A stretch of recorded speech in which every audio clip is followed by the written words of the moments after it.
Many readers are aware that biblical language is scattered throughout the Book of Mormon. The presence of many words or phrases from the Old Testament is understandable, since much of it was on the brass plates that were had among the Nephites.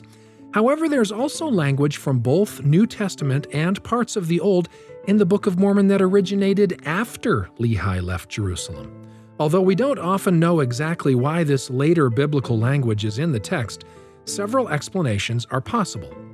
First of all, readers may not realize how many New Testament passages are actually paraphrasing or quoting parts of the Old Testament or other ancient texts that were likely available to the Nephites through the brass plates or other sources. In addition, we can be sure that some of this biblical language comes from Jesus Christ himself. On the first day when he ministered among the Nephites, Jesus drew on or quoted entire chapters from Old World scriptural texts, such as his Sermon on the Mount and the Book of Malachi. Jesus most likely delivered additional New Testament teachings to the Nephites during his subsequent visits among them. Mormon explained that he couldn't record even 100th part of the things which Jesus did truly teach unto the people.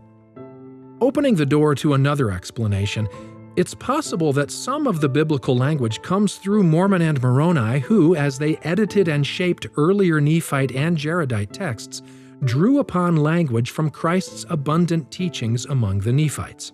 We can also be confident that some Book of Mormon prophets learned New Testament-type teachings directly from Christ himself or from angelic messengers.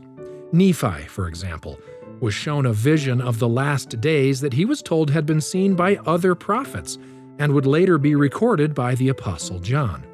It makes sense, in light of their shared revelations, that some of Nephi's descriptions of his vision were similar to the language used by John. Finally, it's possible that much of the Book of Mormon's biblical language is due to the process of its translation. One theory is that Joseph Smith, as a translator, was inspired to express the ideas on the plates using his own words and phrases. Under this scenario, Joseph's rendition of the text may have integrated biblical passages from his memory, perhaps even unintentionally. On the other hand, there are scriptural, historical, and linguistic evidences supporting the idea that the translation was revealed to Joseph Smith word for word.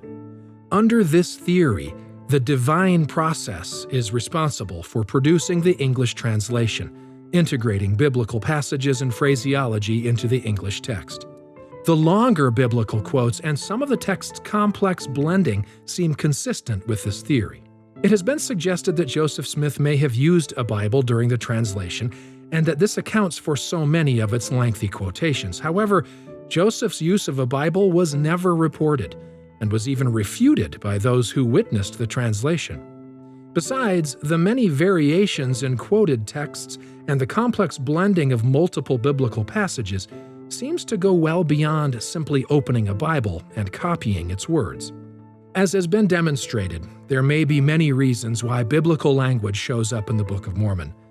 What explanation might best fit a given situation depends on many complex factors, including the authorship, date, and nature of the Book of Mormon text in which the biblical wording occurs, as will be discussed further in the upcoming parts of this series.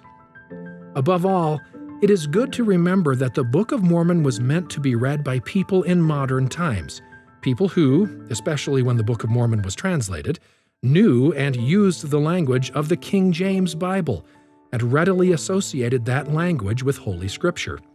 As such, finding biblical language in its pages can be seen as a fulfillment of Nephi's teaching that God speaketh unto men according to their language, unto their understanding.